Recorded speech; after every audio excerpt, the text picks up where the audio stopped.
उसके ऊपर भी नरेंद्र मोदी ने दो टोक बयान दिए हैं कि भाई जो जुल्म और ज्यादती हिंदुओं के साथ हो रही है इसको रोक दिया जाए। मोहम्मद यूनुस को बयान उन्होंने भेज दिया। क्या कहना चाहेंगे, क्या किसी भी मुल्क के मोदी पहले अपने गिरबान में झांके, मुसलमानों के साथ कुत्तों वाला सलूक कर रहा है।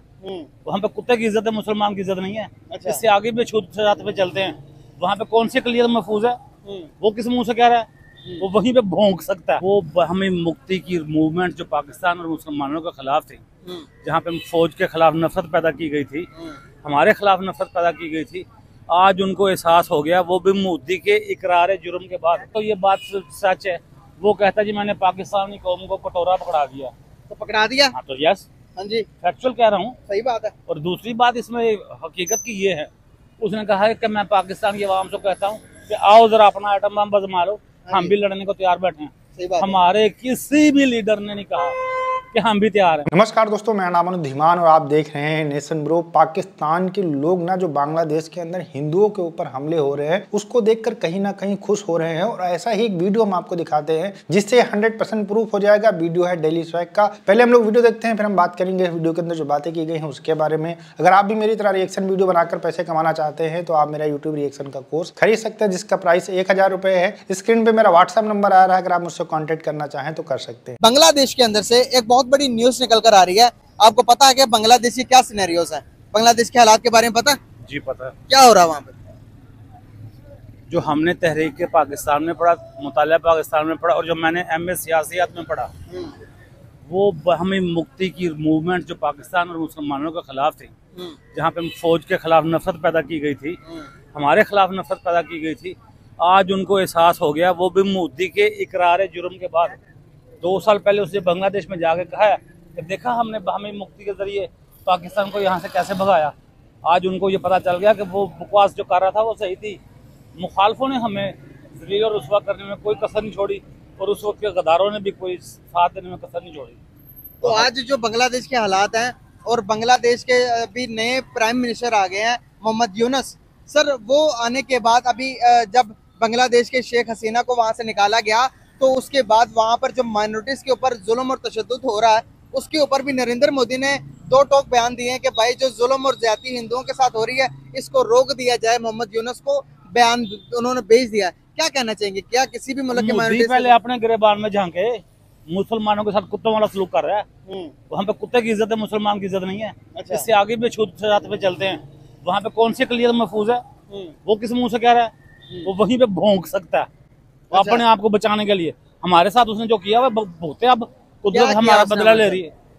बात लंबी हो जाएगी। हेलो होने दे सर। हाँ, आपने सेंसर करते नहीं है। नहीं करता, मैं पूरी चलाऊंगा। ठीक है, चलाओ फिर जी। हमारे गद्दारों ने, बावर्दी वालों ने भी और वर्दी के बगैर भी, उन्होंने मोदी का हमेशा साथ दिया। आज तक कोई आप न्यूज सुन रहे हैं? हमारा बिकाऊ तवाइफ मीडिया बताता है किसी को? अब कश्मीर की खबरें कहाँ गई हैं? अब बाउंड्री पे कोई फायर नहीं होते, अब सीज फायर हो गए हैं। LOC पे कहाँ गए हंगामे में? वहाँ की जो दिन ब दिन पाकिस्तान को मार पड़ती थी, वहाँ की खबरें कहाँ गई हैं? सर थोड़ी बहुत गलतियां तो हमारी भी हैं। देखें बांग्लादेश को सर, हमने उनकी जुबान को हमने कौमी जुबान नहीं बनाया, उनको राइट्स नहीं दिए। सच्चाई तो ये भी तो है ना सर। अब देखिए क्या हुआ जब 71 में उनके जो वहाँ पर नाजायज कितनी औलादें हमारी, हमारे बड़ों की जो वहाँ पर आजादी लेने गए थे, मैं नाम नहीं ले सकता। मैं इसे एक स्टेप आगे चलता हूं। जी। आपने सिर्फ एक वजह बताई जी। माशी तौर पे हमने बंगालियों के साथ जो सलूक किया वो बनता था। हमारा सारा इस्लामाबाद पटसन की स्मेल से बना हुआ।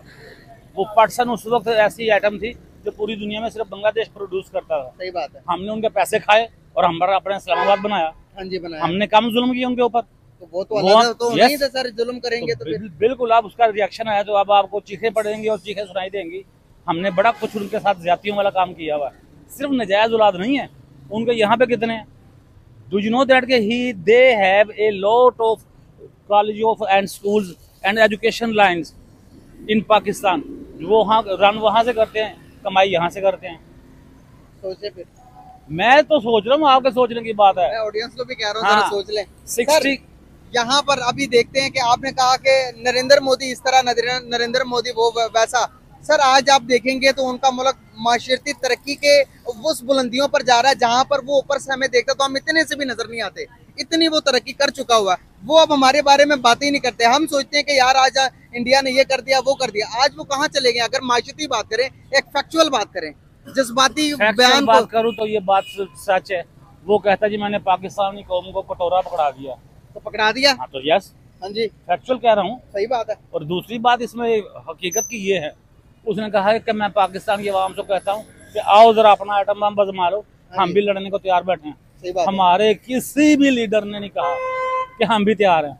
इन्होंने बस शो केस में रखा हुआ एटम बम डराने के लिए। वो तो पटाखे से भी बदतर है, वो चलाना ही नहीं तो रखा किस लिए? एक मुझे लगता है प्रैक्टिकल एक हमारे शहरी हैं, एक हमारे बुजुर्ग भी हैं सर, जो मौजूदा माशरती हालात चल रहे हैं, आपको लगता है कि एटम बम चलाकर जो कि मौजूदा आप देख रहे हैं कि इकोनॉमिकल क्या सिचुएशन है, आटे के लिए यहाँ पर लड़ रहे हैं, क्या उनको जरूरत है कि वो हमें एटम बम से मारे, या अमेरिका को जरूरत है, या इंडिया को साजिश की जरूरत है हम पर? हम अपने लिए खुद ही काफी है। सही बात है। हमें मारने के लिए हमारे अपने काफी है। और एक बात और बताऊं जी, ये बात गौरतलब भी है और इस पे आप तहकीक कर लीजिएगा, हमारी किसी भी दिन एक दिन के लिए भी ब्यूरोक्रेसी, अफसरशाही और हमारे तमाम डिफेंसिव अदारे पाकिस्तान की प्रोटेक्शन कभी नहीं की गई।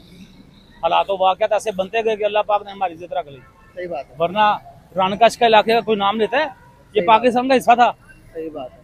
हमारे पाकिस्तान में पहली तनख्वाह देने वाला शख्स नवाब ऑफ बहावलपुर, उसके मजार का किसी को पता है? नहीं पता। कोई हम यंग जनरेशन को बताते हैं? हम यंग जनरेशन को धोखे में रखते हैं, सच नहीं बोलने देते, नहीं बताते। सर अपने हीरोज की, sir last question sir, India देखिए अपने हीरोज की रिस्पेक्ट करता तो उनके मुल्क में हीरोज भी पैदा होते हैं। डॉक्टर अब्दुल कदीर जिसने हमें एटम बम बना के दिया, इन्हीं सड़कों पे माल रोड के ऊपर घसीट मर गया वो बंदा, कहता कि मैंने जिंदगी की सबसे बड़ी गलती ये की है, इस मुल्क को, इस कौम को एटम बम बना कर दिया। हम अपने हीरोज की रिस्पेक्ट नहीं करेंगे तो क्या हीरोज पैदा होंगे? बोलो, आप थोड़ा बोल रहे, आधा बोल रहे। सर आप पूरा कर दें। लोहारों को एटम बम बना कर देंगे, उसको तो वेल्डिंग का काम कर रहे थे जब वो एटम बम बना रहा था। उसके साथ हमने कुत्तों वाले किए, उसके जनाजे पे हमारा कोई पॉलिटिशियन शामिल ही नहीं हुआ, जनाजा नहीं पड़ा। देखिए पाकिस्तान के जो लोग हैं ये सिर्फ एक दिमाग से सोचते हैं कि भारत के अंदर सिर्फ हिंदू रहते हैं और हिंदू जो है उनको अगर मारा जाए तो कहीं पर गलत नहीं है, क्योंकि भारत के अंदर जो मुसलमान रहते हैं उनको हिंदू मारते हैं। ये एकदम इनके दिमाग के अंदर फिट कर दिया गया है। इसी वजह से जब बांग्लादेश के अंदर हिंदुओं के ऊपर अटैक हो रहा है तो ये खुश हो रहे हैं। इसी तरीके से ये लोग तब भी खुश होते हैं जब पाकिस्तान के अंदर हिंदुओं के ऊपर अटैक किया जाता है, उनकी छोटे छोटे जो हिंदू बच्चियां होती है उनको किडनैप किया जाता है, उसके बाद में किसी मुस्लिम से शादी कर दी जाती है, तब भी ये लोग खुश होते हैं। तो इनके दिमाग के अंदर नफरत का जहर घोला गया है, इनके स्कूलों से, इनके मदरसों से, इनके जो न्यूज चैनल हैं उनसे, उसका असर यहाँ पर आपको देखने को मिल रहा है। अदरवाइज जो भी कोई व्यक्ति होगा वो जाहिर सी बात है कहेगा कि भैया कहीं पर अत्याचार हो रहा है तो गलत हो रहा है, लेकिन यहाँ पर ये जो पाकिस्तान के जमूरे होते हैं इनको बिल्कुल भी ये चीजें समझ में नहीं आती है। अच्छा दूसरी बात यहाँ पर जाहिल आदमी कह रहा था कि भारत के अंदर जो मुसलमान रहते हैं उनकी इज्जत नहीं है, कुत्तों से कम उनकी इज्जत है। तो भैया आप पूरी दुनिया में आप उठाकर देख लीजिए कि जो कुत्तों की इज्जत है वो पाकिस्तानियों की है, भारत के जो मुसलमान हैं पूरी दुनिया के अंदर जाने जाते हैं। चाहे आप साइंस में देख लीजिए, एपीजे अब्दुल कलाम को लोग पूरी दुनिया के अंदर जानते हैं, आप जो है एक्टर में देख लीजिए, फिल्मों में देख लीजिए तो आप बड़े बड़े आपको स्टार मिल जाएंगे। इसके अलावा आप देख लीजिए क्रिकेट में देख लीजिए, इसके अलावा टेनिस में देख लीजिए, सानिया मिर्जा आपको मिल जाएंगी। तो भैया भारत के अंदर तो बहुत सारे एग्जाम्पल मिल जाते हैं कि भारत के अंदर जो मुसलमान रहते हैं सुखी रहते हैं और बड़े बड़े पदों के ऊपर काम करते हैं, हर तरफ नाम करते हैं। लेकिन पाकिस्तान के अंदर कोई भी नॉन मुस्लिम सेलिब्रिटी आपको देखने को नहीं मिलेगा, ना इनकी सेना के अंदर देखने को मिलेगा, ना इनकी फिल्म इंडस्ट्रीज के अंदर देखने को मिलेगा, ना इनका साइंस की तरफ देखने को मिलेगा। तो भैया ये किस तरीके से ये मुंह उठाकर कह देते हैं कि भारत के अंदर जो मुसलमान है सुरक्षित नहीं है और इनके यहाँ पर लोग आराम से रहते हैं। मतलब कुछ भी उठाकर बकना हो तो पाकिस्तानियों से बात करिए, जाहिल है, इनको कुछ पता नहीं होता है और ये उल्टा सीधा बात ऐसा करते रहते हैं। रही बात बांग्लादेश की, तो वहां पर जो सिचुएशन है हिंदुओं के ऊपर अटैक किया जा रहा है ये बिल्कुल गलत है। पूरी दुनिया के अंदर कहीं पर भी अगर किसी के ऊपर अटैक होता है, बेगुनाह लोग मारे जाते हैं तो वो गलत होता है। लेकिन ये सीधी सी बात पाकिस्तानियों को समझ में नहीं आएगी क्योंकि इनके दिमाग के अंदर जहर घोला गया है, उसी का असर आपको यहाँ पर देखने को मिलता है। वीडियो कैसा लगा मुझे कमेंट सेक्शन में जरूर बताइएगा। मिलते हैं नए वीडियो के साथ। नमस्कार, धन्यवाद, जय हिंद, जय भारत।